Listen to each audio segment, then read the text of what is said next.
I'm Lucy Wyndham-Reid, a personal trainer and a fitness expert. Samantha Cameron looks amazing, and I'm going to tell you how you can get that the. You can see she's got some great definition.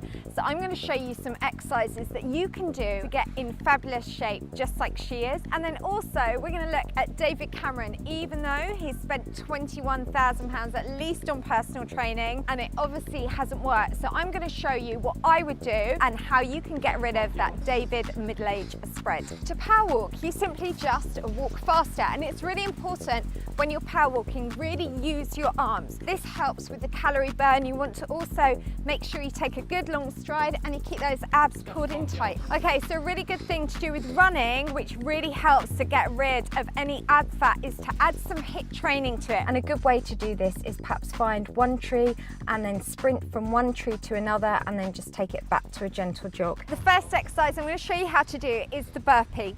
So with this, you're going to start position is you have your arms in front, then you jump up, you then come down, you jump the feet out, you come back up and jump up. The burpee is a brilliant exercise because it turns you all over, and believe it or not, it's also really good for your abs as it's a great calorie burner. The next exercise we're going to look at doing is really good to help create that V shape for the waist, and you want to make sure you keep the hips really still. That's where you're going to be working through the abs.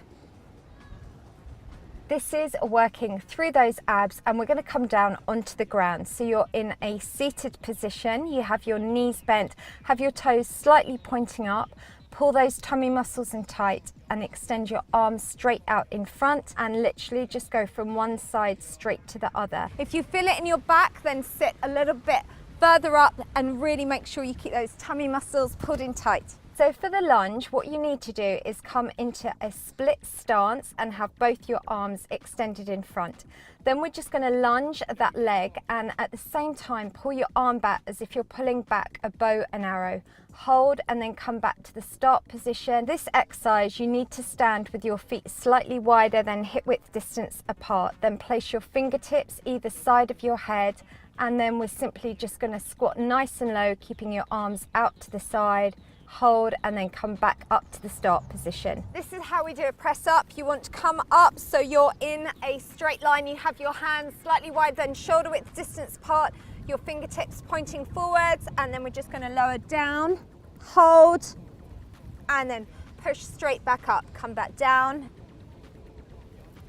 and then push. This exercise, which we call the running knees, you want to be in a extended plank position. You keep your tummy muscles tight, and then you're going to draw one knee up towards the chest, and then you take that leg quickly back and draw the opposite leg back in, just as if you are running. So focus on doing that routine 4 to 5 times a week. The other thing is make sure that you don't have any processed food. So focus on eating clean, reduce sugar from your diet, and the other really essential thing to do is make sure you get 7 to 8 hours sleep a night.